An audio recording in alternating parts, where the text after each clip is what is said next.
Well, the time has come to upgrade the radiator in the Ford Excursion. You may have seen this truck already if you watch my channel.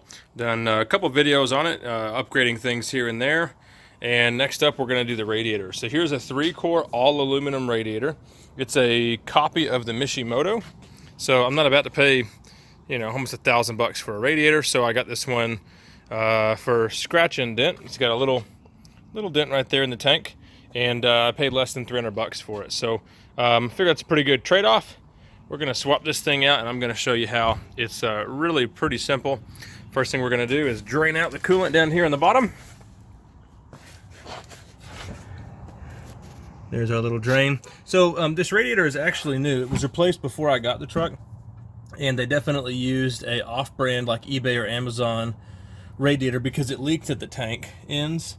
You probably can't see it now, but when the truck gets warm, it leaks around the crimps, top and bottom. So that's the reason for the upgrade. But yeah, let's open this thing up,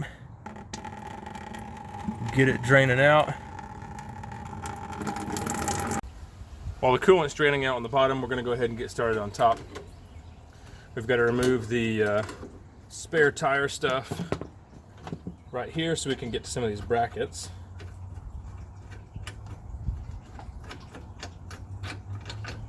So the things that are going to have to come out are the mechanical fan and the fan shroud and the brackets, and we'll have to disconnect the hoses.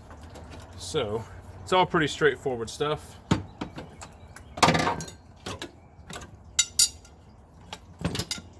And very minimal tool usage.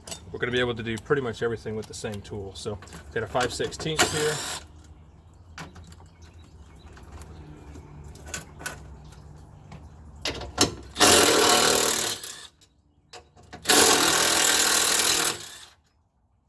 There's one bolt hidden behind here.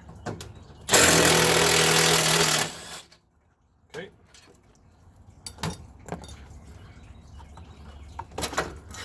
So there's our one radiator bracket out of the way. The second one is to the right. And in my case, it's a 10mm. So right over here on this side.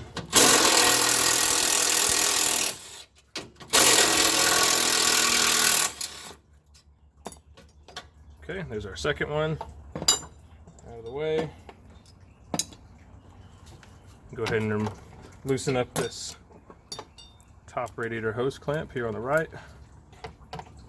If you want to totally remove it from the block or from the engine bay, you can definitely do that. This is one of my all-time favorite tools. So specifically for these hose clamps.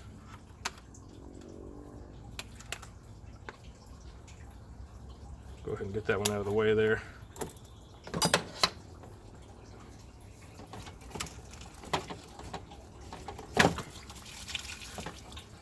And we'll go ahead and completely remove this radiator hose just to make stuff easier to get to.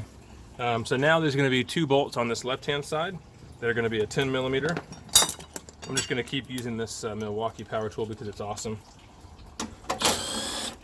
And so we'll have to use some extensions.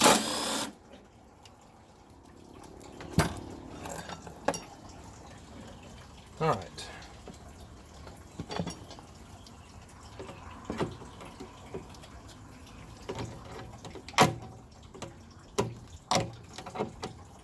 I don't know what brand of degas bottle this is. It was on the truck when I bought it.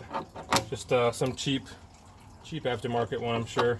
One of the first things I did was replace the radiator cap, or the degas bottle cap. The aftermarket ones a lot of times are not rated for the proper settings. So you can damage your cooling system. Okay, so now that we've got this apart, there are 2 bolts here on the front that are going to be 8mm 5/16. Yep, okay. So now once we have that tool ready to go, I'm going to go ahead and remove the fan. Once we've got the brackets and the degas bottle out of the way, we can work on the cooling fan. So the way I like to do it is with an air hammer. I haven't taken this one off before, so hopefully it comes off.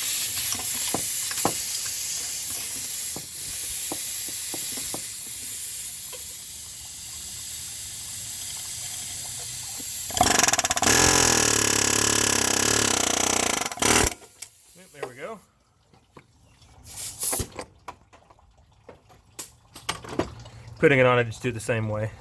Looks like somebody has replaced this thing before, so that's good. It's not all seized up.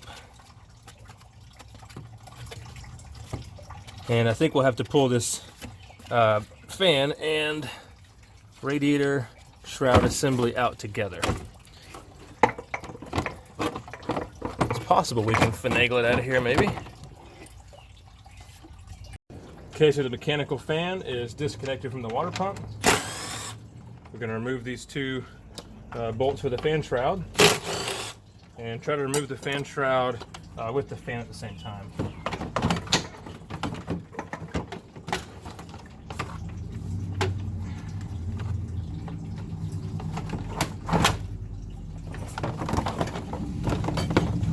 There we go.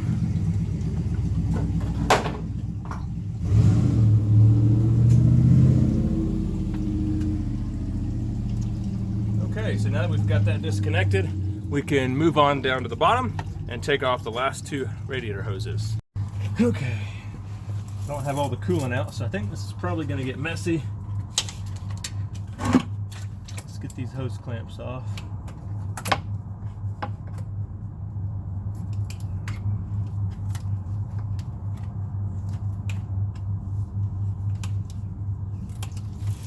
Oh yeah.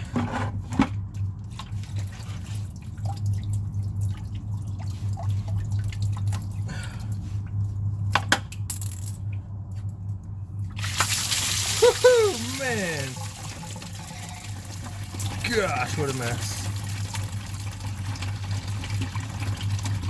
I'm not worried about losing any of this coolant because I'm going to replace it all. Oh, yuck.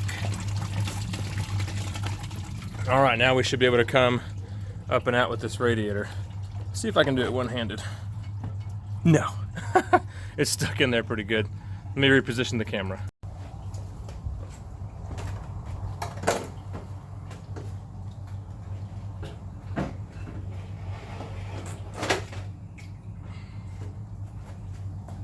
Brand new bad radiator, what a shame.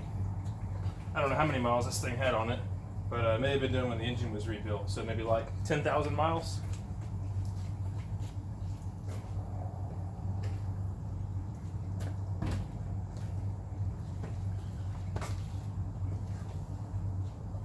All right, let's take a look at the radiators over here. So you can see the new one next to the old one. Profiles look exactly the same. Everything looks like it's going to be good to go. The new radiator has the little keepers there on the bottom for the fan shroud on either side.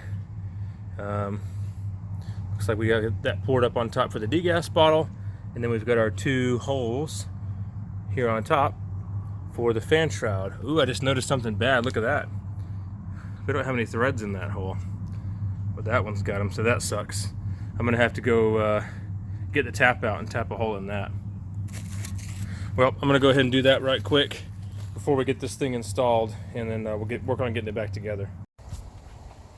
All right, so I've got that hole tapped for the fan shroud, and luckily it was already drilled to the proper size. All I had to do was tap it. Still kind of frustrating. Not something you want to find when you go to put it in.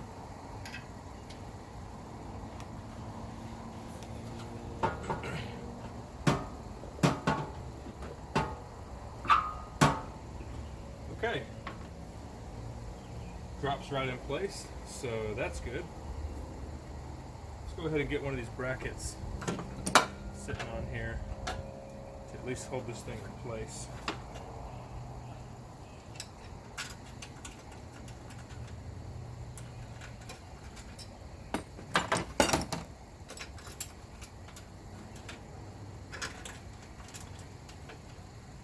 Okay.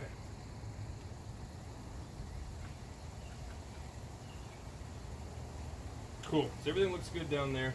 I'm going to go ahead and bolt up these brackets all the way.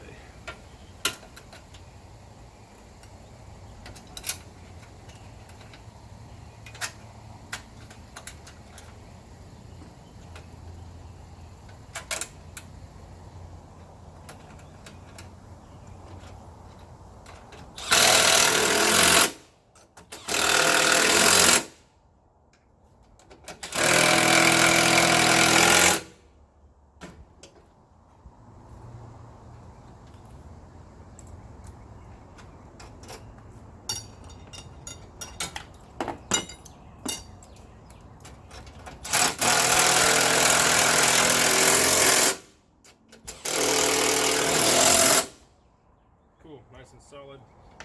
There's no wiggle in there with the upper grommet, so that's good. Alright, let's go ahead and get the fan and the shroud back in.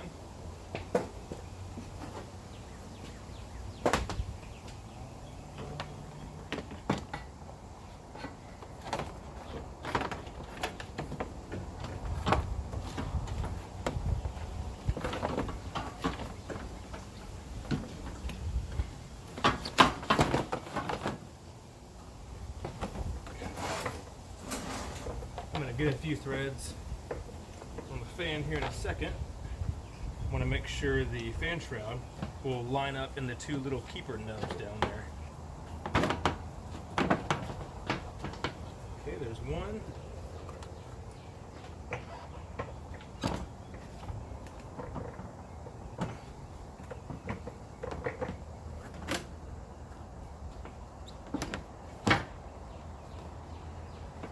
I'm going to have to do it from the bottom, I think.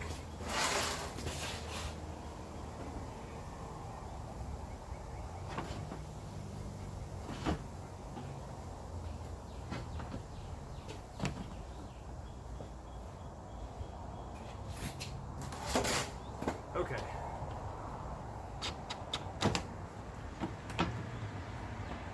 Okay, looks like that worked out well. Shroud is in the keepers. We can get our two shroud bolts here in the front now. See if these line up where they're supposed to. Okay, that one looks good.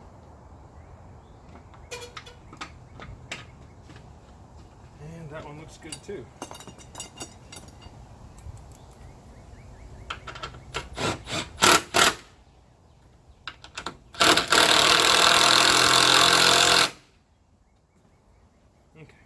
That one was a little crossed. Looks like the bolt was messed up. Maybe they crossed it in the first place. Plus, I think that was the hole. Was it? No, that was not the hole we tapped, but oh well. Okay, next up, we can get the fan spun back on.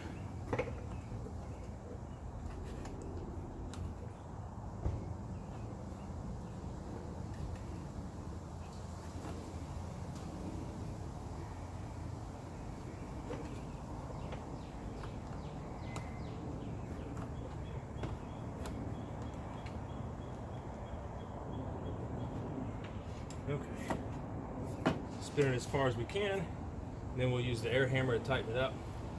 And like I said, I think I'm going to go with an electric fan, so this one shouldn't be on here too long anyway.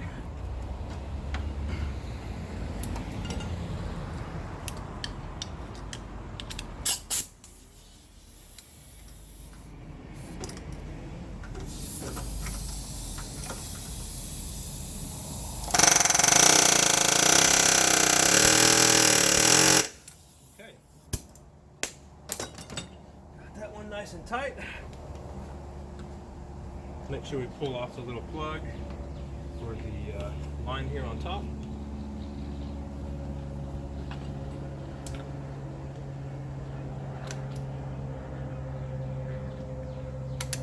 Ouch. Should probably use a different set of pliers, but I'm going to make these work.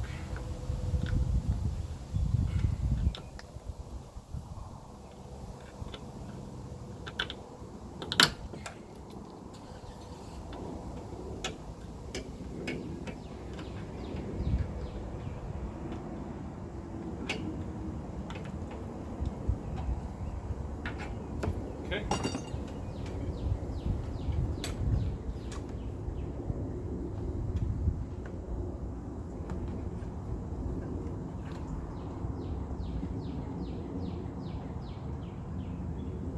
All right, I'm finding a little bit of a fitment issue maybe, so let me show you.